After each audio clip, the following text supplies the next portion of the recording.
শ্রী শ্রী ঠাকুর বলেন, পারিপার্শ্বিকের প্রয়োজন পূরণের অনুসন্ধিৎসা ও শুভ বুদ্ধি জাগ্রত হলেই বেকার সমস্যা জাতির বুক হতে ধীরে ধীরে অন্তর্হিত হয়ে যাবে।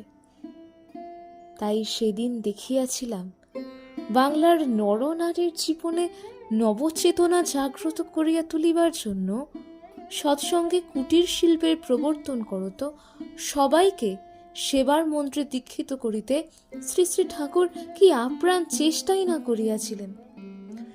সুখ ও সমৃদ্ধি অর্জনের একমাত্র পথ এই গৃহশিল্প, যাহাতে পল্লীতে পল্লীতে প্রবর্তিত হইয়া নরনারী নির্বিশেষে সকলেরই প্রয়োজনীয় অর্থ উপার্জনের উপায় করিয়া দিতে পারে। ইহাই ছিল শ্রী শ্রী ঠাকুরের একমাত্র উদ্দেশ্য।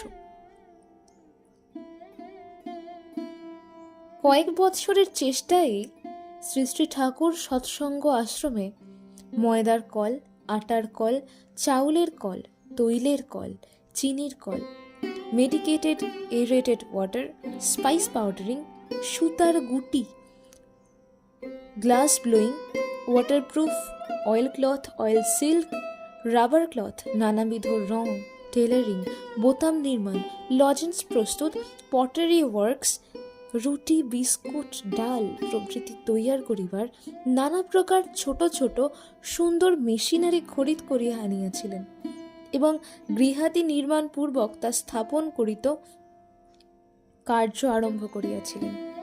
এইভাবে কিয়ৎকালের মধ্যেই নানা বিভাগের কাজ দ্রুত অগ্রসর হইয়া গিয়াছিল।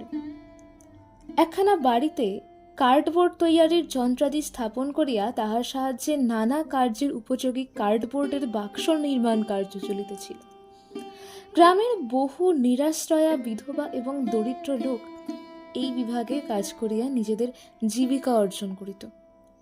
স্টিম লন্ড্রির জন্য একটি বৃহৎ বাটি নির্মিত হইয়াছিল এবং তাহাতে এই কার্যের উপযোগী নানা জাতীয় যন্ত্রাদি স্থাপন করিয়া কাজ আরম্ভ করা হইয়াছিল। তৎকালে তদঞ্চলে বহু হোসিয়ারি কারখানা থাকায় একটি উচ্চ শ্রেণীর লন্ড্রির খুবই অভাব ছিল। সৎসঙ্গের এই ধোলাই বিভাগটি তখন সে অভাব বিশেষভাবে পূর্ণ করিয়াছিল।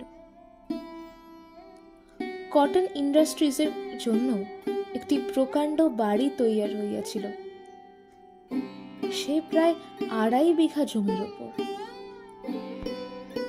বাড়িখানিতে অনেকগুলি দীর্ঘায়তন সুবিস্তৃত কক্ষ এবং সম্মুখে একটি বারান্দা ছিল।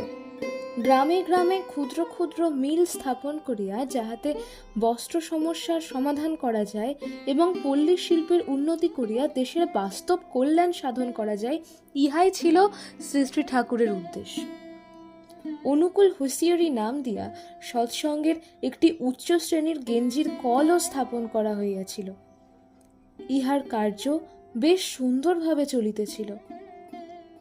এতদ ব্যতীত শ্রী শ্রী ঠাকুরের উৎসাহ ও উপদেশে বহু পরিবারেই নিত্য নৈমিত্তিক ব্যবহারোপযোগী নানারূপ স্বাস্থ্যপ্রদ খাদ্যদ্রব্য, অব্যর্থ ঔষধ এবং নানা প্রয়োজনীয় দ্রব্যাদি প্রস্তুত হইত এবং তাহা সর্বসাধারণের সুবিধার্থ স্বল্প মূল্যে বিক্রয় হইত। এইরূপে অনুসন্ধিৎসু সেবা দ্বারা সৎসঙ্গের অনেকেই তখন উন্নতির পথে অগ্রসর হইবার সুবর্ণ সুযোগ পাইয়াছিলেন।